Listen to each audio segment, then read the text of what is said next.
Good morning, happy Friday, and happy New Year's Eve. Tomorrow is New Year's. They're already celebrating New Year's.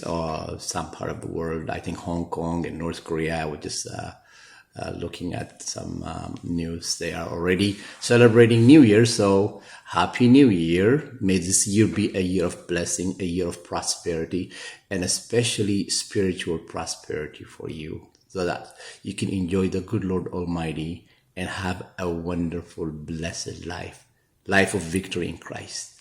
We'll be reading Psalm 39 today, and Proverbs chapter 2 and 1 Corinthians chapter 13. Psalm 39. To the chief musician, even to Jeduthun, a psalm of David. I said, I will take heed to my ways, that I sin not with my tongue. I will keep my mouth with a bridle while the wicked is before me. I was dumb with silence. I held my peace even from good, and my sorrow was stirred. My heart was hot within me while I was musing. The fire burned. Then spake I with my tongue. Lord, make me to know mine end and the measure of my days, what it is, that I may know how frail I am. Behold, thou hast made my days as an handbreadth, and mine age is as nothing before thee. Verily, every man at his best state is altogether vanity. Surely every man walks in a vain show. Surely they are disquieted in vain. He heaps up riches and knows not who shall gather them.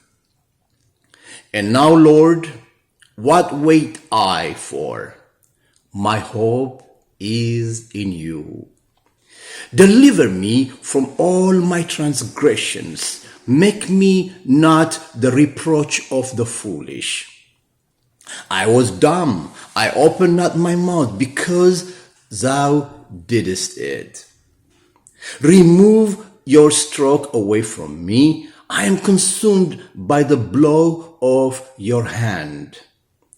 When you with rebukes does correct man for iniquity, you make his beauty to consume away like a moth. Surely every man is vanity. Hear my prayer, O Lord, and give ear to my cry.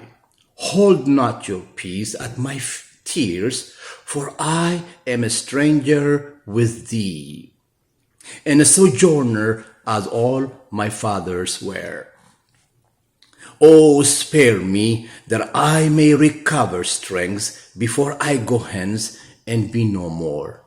Oh, spare me, that I may recover strength before I go hence and be no more.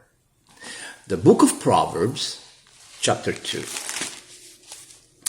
My son, if you will receive my words and hide my commandments with you, so that you incline your ear to wisdom and apply your heart to understanding. Yea, if you cry after knowledge and lift up your voice for understanding, if you seek her as silver and search for her as for hidden treasures, then you shall understand the fear of the Lord and find the knowledge of God. For the Lord gives wisdom, out of his mouth comes knowledge and understanding. He lays up sound wisdom for the righteous. He is a buckler to them that walk uprightly. He keeps the path of the judgment and preserves the way of his saints. Then you shall understand righteousness and judgment and equity, yea, every good path. When wisdom enters into your heart and knowledge is pleasant to your soul. Discretion shall preserve you, understanding shall keep you. To deliver you from the way of the evil man, from the man that speaks forward things, who leave the path of uprightness to walk in the ways of darkness, who rejoice to do evil and delight in the forwardness of the wicked, whose ways are crooked, and they forward into their paths, to deliver you from the strange woman, even from the stranger which flatters with her words, which forsakes the guide of her youth, and forgets the covenant of her God. For her house inclines to death, and her paths into the dead. None that go to her return again, neither take hold of the paths of life, that you may walk in the way of good men and keep the paths of the righteous. For the upright shall dwell in the land, and the perfect shall remain in it. But the wicked shall be cut off from the earth, and the transgressors shall be rooted out of it. For the upright shall dwell in the land, and the perfect shall remain in it.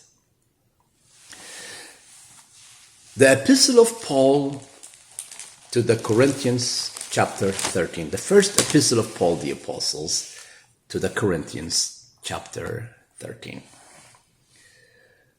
Though I speak with the tongues of men and of angels,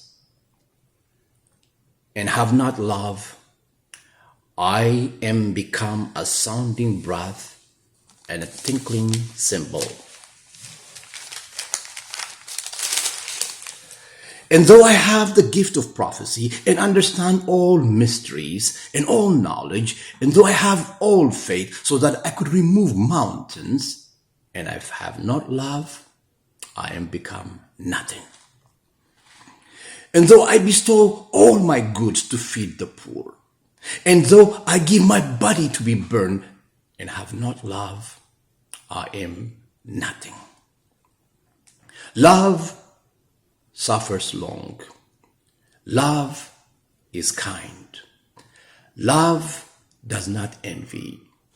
Love does not want itself. It's not puffed up. It does not behave itself unseemly, seeks not her own, is not easily provoked, thinks not evil, rejoices not in iniquity, but rejoices in the truth, bears all things, believes all things, hopes all things, endures all things. Love never fails. But whether there be prophecies, they should fail. Whether there be knowledge, it shall vanish away. Whether there be tongues, it shall cease. For we know in part, and we prophesy in part. But when that which is perfect is come, all that is in part shall be done away. When I was a child, I spoke as a child, I understood as a child, I talked as a child. But when I became a man, I put away childish things. For now we see through a glass darkly, but then face to face. Now I know in part, but then shall I know, even as also I am known. And now abides faith, hope, love. But the greatest of this is love. And now abides faith, hope, and love. But the greatest of this is love.